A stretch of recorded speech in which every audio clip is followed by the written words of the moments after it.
We're on sections 146 and 147 this evening, and this is the start of the major section on the Last Supper. The Last Supper. And what I find interesting, especially about a lot of this, is that when you look at the Gospel of John, okay, over half of the book of John, over half of the entire Gospel of John deals with only the 1 week of the Passion of Christ. So just everything. 1 week is covered there, and yet the 1 week represents less than 1% of the ministry of Christ. 18% of the book of John is devoted to just the Last Supper alone. It's devoted to just the Last Supper alone. So much of the scriptures really, in all the Gospels, really deal with just this last week, especially. And so we're a couple of days in, several days into the last week going on here.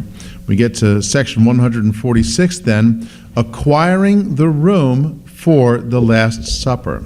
Acquiring the room for the Last Supper.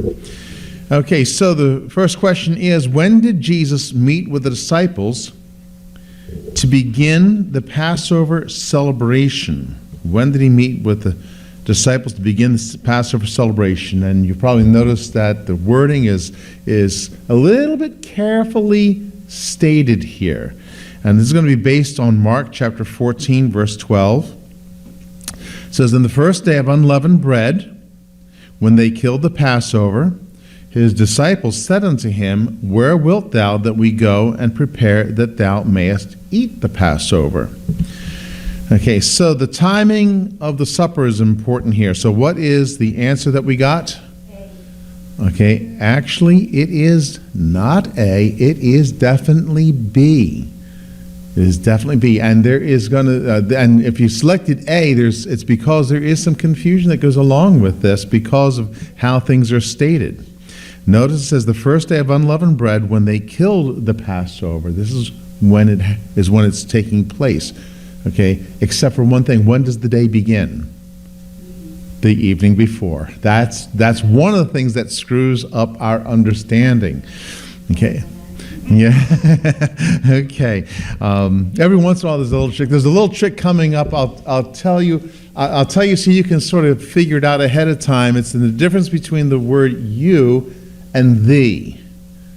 Okay? The difference in the you. And that's going to come up several sections ahead of us right now. See if you can find it. If you've been around, you've heard me talk about this from time to time, but it'll also throw you later on, unless if you pick up on it.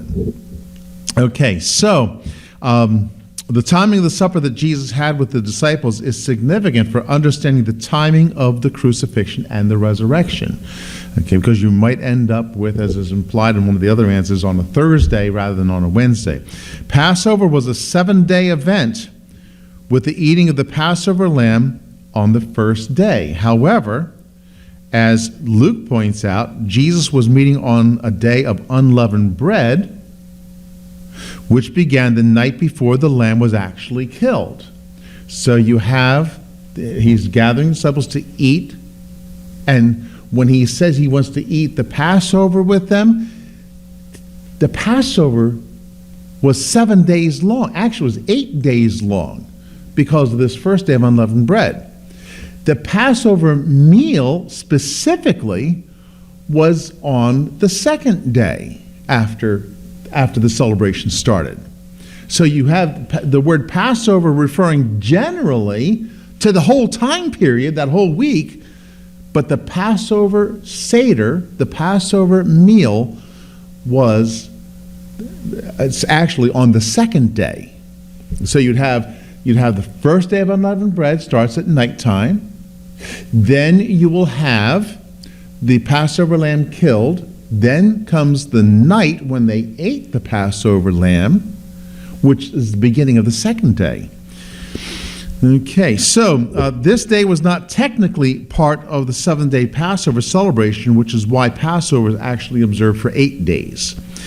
Jesus could not have eaten the Passover lamb with his disciples because he was crucified at the time that the lamb would be killed on Wednesday morning, or Wednesday day. Also, he could not have done it on a Thursday evening for there to be a Friday crucifixion, because he would not then be able to be in the grave 3 days and 3 nights. So when you look at A, the Passover celebration did not begin with the Passover itself. In fact, the leaders made sure to take Christ before the actual Passover, because it would have been unlawful for them to do so once the feast began. So if you look at A, after the sacrifice of the Paschal lamb, no, that would mess things up for the leaders. Okay, they wouldn't be able to eat the Passover meal. They wouldn't be able to celebrate because they were killing somebody on that day.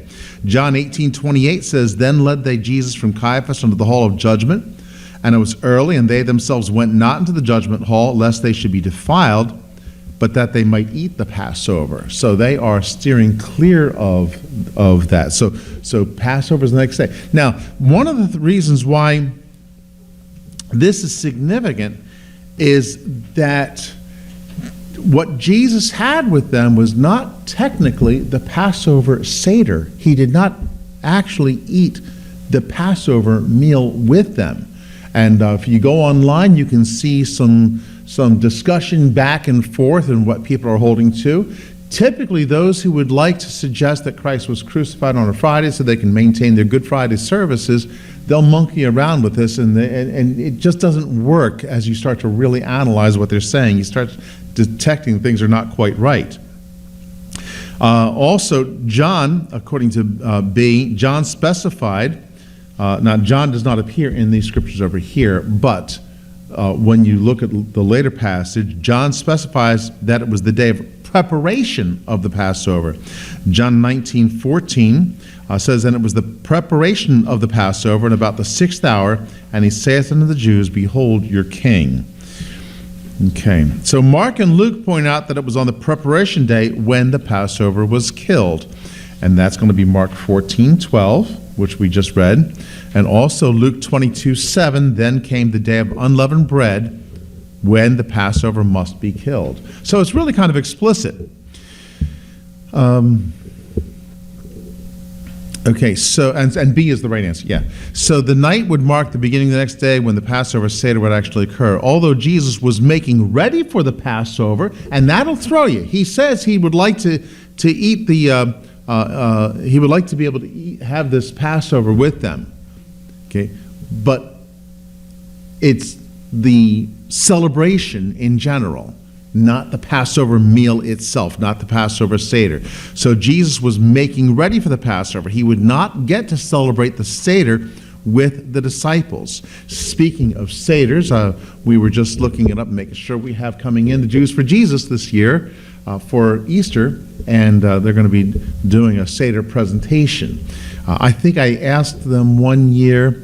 We like to get the one speaker, Stuart Weinish. He's not going to be available for us this year, but I think I asked him one time, and he said, yeah, there's a little bit of discussion that goes back and forth on this. But in Luke 22:15, Jesus refers to eat this Passover, but it does so in referring to the general Passover, which took place over the 8 days in the Feast of Unleavened Bread. And again, the Passover meal is only on one of those days, the actual Passover meal. So Thursday is mentioned to point out the timing problem of night-day, which is correct, rather than day-night. If you get this wrong, then it might appear that the Passover occurred on Thursday. Okay. Now, what implications does this have for us regarding communion and things like that? Well, none really as far as we're concerned, because communion is a symbolic feast or symbolic celebration. It's not anything that's sacramental. It doesn't have any mystical power in itself. If you don't do, for liturgical churches, you know what a liturgical church would be when we say liturgical? Well, no, you could have liturgical in Protestantism too. Liturgical, I mean, they have a liturgy where they have set ways of things are spelled out that you read out of a book when you're doing your service, like the Episcopalian Book of Common Prayer, the Anglican Book of Common Prayer, Common Book of Prayer. And then sometimes you go to a Catholic thing, maybe a funeral, and the guy gets up there and just reads the service, essentially. He doesn't really preach anything. specific. And so the liturgical churches, especially the ones that believe in sacraments, that there's some power in it, then they will try to make something special out of communion. We're going to see later on some things about that when we get to it, when we get to the Last Supper itself. Okay, question 147. I'm sorry, section 147. Question 820. We get down to the betrayal that Jesus announces, and the betrayal, the announcing of the betrayal actually takes place in two parts of the supper, where the first part, before the supper begins. So who did the disciples think would betray Jesus? And the question is based on Matthew 26:22. And they were exceeding sorrowful, and began every one of them to say unto him, Lord, is it I? So who did the disciples think would betray Jesus? The answer is B. No one is beyond temptation and failure. They each were afraid that they might be the one. Okay, looking at A, Judas Iscariot, because he always was a little strange. Okay, well, actually, one could say that he did behave a little bit strangely. I mean, he was rather uncharitable when Mary goes to anoint Christ with the oil, and he says, hey, this could have been sold for an awful lot. That would be, that should be detected as a little bit strange. You don't want somebody in church who's all just money-minded and things like that. And somebody might say, well, I don't know, that's so bad. Well, it is. You want to err on the side of generosity when it comes to love. When it comes to doctrine, you err on the side of conservatism. Okay, but for generosity, it's like when you go to lunch with somebody, you should have a fight at the end of the meal of who gets to pay the check. And a lot of times you'll see people, okay, well, let me see, you had the spinach and rice and yours is $13.21, and the tax on that will be, and get it nailed down. You know what? You throw a $20 bill on the table and say, let the rest go to the waitress, right? And that you should be generous in that way. Well, that was not Judas Iscariot. So really, that kind of attitude is what should seem strange. I'm afraid that it's probably really, really common to have that in churches. And so we want to not be strange that way. Whether or not they had any clues to indicate from Judas's behavior, though, that he could be the true one, there's always the risk that we judge someone because they are a little strange. So they might not have had anything to go on, but this speaks to the fact that maybe we do judge people that way. What is in reality meant by being a little strange is nothing more than that somebody is just different from us. Okay, in that way, you all are a little strange okay, to me, right? Okay. We have to be careful to not let differences in taste, differences in personality, differences in style, or differences in the way of management mark people so as being against God's work in the church. They're not just against God, just because they're a little different. And that can happen very easily. You get some kids that come in here and they're not according to the way that you saw kids raised. Yeah. And then, well, that's strange. And they're, oh, that's terrible. Well, it's different. It's different. And we might have to get them under control better or something like that, but that does not mean that, oh, get rid of them. Let's look on them with disdain. Some things might prove ultimately to be impractical, but having things not be simply according to our taste is not a reason to judge what's going on in church. Okay, so then looking at C and B together, who did the disciples think would betray Jesus? An unexpected guest who might show up? Well, certainly none of us. I guess maybe somebody else is coming into dinner here. Well, the disciples could have speculated that someone new might infiltrate their company, but they exhibited a proper humility instead, that they were not beyond failure themselves. as implausible as that might seem. They didn't really see themselves that way, which is going to play out, of course, with Peter in a special way. Okay, question 821. Who did Jesus indicate would be the betrayer? This is going to be based on Matthew 26, 23 to 24. And he answered and said, He that dippeth his hand with me in the dish, the same shall betray me. The Son of Man goeth as it is written of him, but woe unto that man by whom the Son of Man is betrayed. It had been good for that man if he had not been born.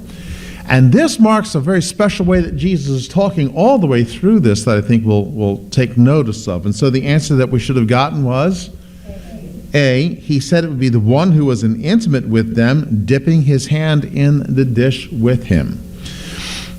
Okay, so let's look at B. He said it would be Jesus. Well, Jesus did not say specifically that it would be Judas.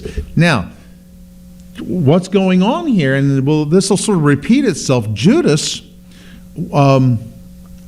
had this opportunity to have a way out of the temptation. This is God's grace. Judas is already, remember, he has conspired with the priest, but God is like, Jesus is like, I'm giving you a chance. I'm not naming you specifically. Woe unto that man. That speaks of it's not a question of not being sure, but it's not making sure of who it was. So he's got the opportunity to be able to escape. We look at C. He said it could not be just anyone, but one who God made betray him. Okay, now, does anybody know what branch of theology this is sort of in reference to? Yes, Calvinism. Okay. God was not forcing Judas to betray him. In his sovereignty, he actually doesn't make people sin. That is an actual extreme Calvinistic position that some actually take. It's not like a common thing with Calvinism, but I've seen where some in their extremism will say, well, if God is sovereign and he makes people get saved, he made people sin too. And to me, that's logical. It's a logical end of Calvinism. It's just that it's wrong because it's based on a faulty understanding of sovereignty. There are many situations that he presents for people to respond to, even though he knows how they are going to respond, but it is not forced. The situation is presented, he knows what's going to happen ahead of time, but the opportunity is there because although we don't know how things play out in time, God might know ahead of time, but we can see sometimes where people actually do turn. But this is God giving him the option here. Okay, so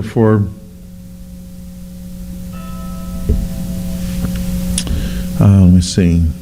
So for A, he indicated that it would be one who would dip the sop with him. However, this was going to be done so much later in the meal that it was able to escape direct notice. Okay, so when it does happen, it's going to slip right past the disciples that it's happening. Okay, this again would be an opportunity to give leeway for Judas to repent, even though by that time he will have had his heart filled by Satan to betray Christ. Being unnoticed later, it would still be unclear to the other disciples why he's going to leave the feast. They're going to think, as we're going to see later on when we get to it, that they think he's just going out to buy some more stuff for the Passover. Okay, now question 822 requires a little bit of interpretation and it's a perspective here. The question is, how did Judas become the betrayer? And I'm going to look at Matthew 26, verses 24 to 25. The Son of Man goeth as it is written of him, but woe unto that man by whom the Son of Man is betrayed. It had been good for that man if he had not been born. Then Judas, which betrayed him, answered and said, Master, is it I? He said unto him, Thou hast said. You said it. So the answer is A. Judas named himself. Jesus said to him, Thou hast said.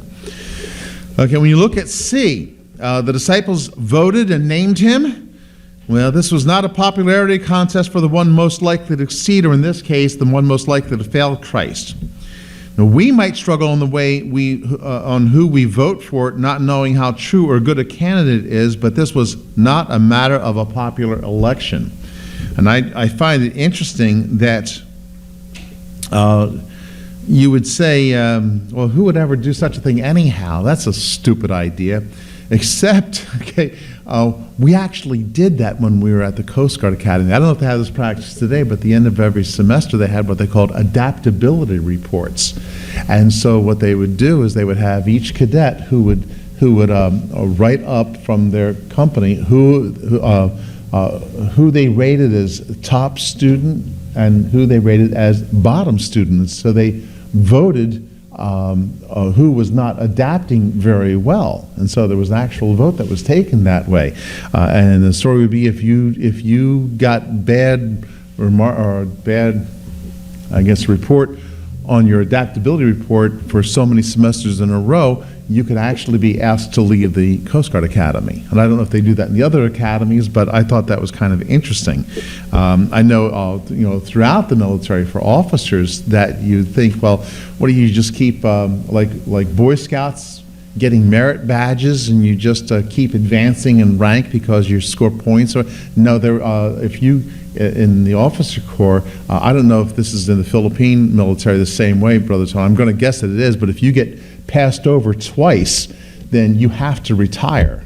And if you get passed over for promotion twice, and the promotion is not an automatic thing, like, okay, you're here 13 years, so now you get to be major. Okay, it's based on, do you continue studies over the years, and do you keep preparing and doing more and more studies, staying current with stuff. So would somebody ever get voted out? Yeah, that does happen in the world. That does actually happen in the world. So we look at A and B together. Judas named himself or Jesus named him? Well, all the disciples asked if they might be the one, not just Judas. They all asked that question. Jesus indicated that it would certainly be one intimate with him, but then Jesus leaves it open to one who would regret having done it. He doesn't actually name who it had to be, but he said, woe unto that man by whom the Son of Man is betrayed, and that it would have been better if that one had not been born. It didn't have to be Judas. It didn't have to be. It is after this that Judas, possibly from a guilty conscience, revealed that he was more than open to the possibility by asking Jesus if he was the one. It's more out of a guilty conscience. Jesus does not actually name him to be the one, but allows that Judas is naming himself. What was different about Judas asking was that he knew in his heart that he was the one. He knew it. If not, he could have simply committed to not being the one. He could have turned and repented that way and say, no, I'm not going to do it. But he doesn't. It doesn't come out. It's like he's sort of hedging his bets. He's like carefully saying it. He's not admitting to it, but he's not exactly denying it either. So the others asked in innocence because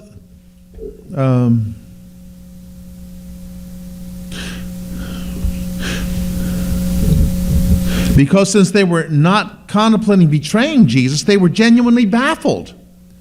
Judas had more to go on than they did. He had private special knowledge. For him to ask if he was the one was disingenuous. By not denying, it was tantamount to confessing and therefore naming himself. And so that's why Jesus puts it on him and says, thou hast said. Jesus said, I'm not saying it. No, Jesus took this as tantamount to confessing. By not denying, Jesus is pointing out that this is tantamount to confessing.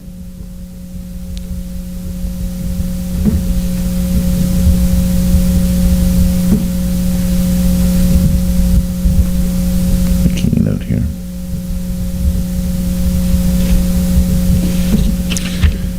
Okay. That's going to be our section for tonight. I'm going to leave the washing of the feet to be all together, because it's got extra questions in there, so we will have that on Sunday. Let me ask, any questions, any thoughts on this? Okay. I think one of the things that I would like to especially mention then is just the grace of God in all of this, how that really we have like the most extreme case of Judas Iscariot, where Satan is filling his heart, and in spite of that, he's got every opportunity. Sometimes we know and understand that there's a point where somebody can become reprobate, where they become beyond reproof, and they are not going to get saved because God is not going to deal with them anymore. Whenever we point that out from Romans chapter 1, I always like to make mention that you and I don't know who that is. You know, we've seen some pretty reprobate people, some people that seem very reprobate, and say, oh yeah, that's got to be one, but not necessarily so. And so, they end up getting saved, so you can get surprised by that. We know that it happens, but we shouldn't be so quick to assume so.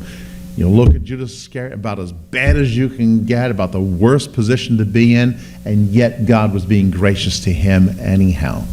Brother Joe. Yeah, I was just going to say, I mean, I know it's getting ahead a little bit, but even until the end, even as he betrays him, he calls him friend. Yeah. Okay.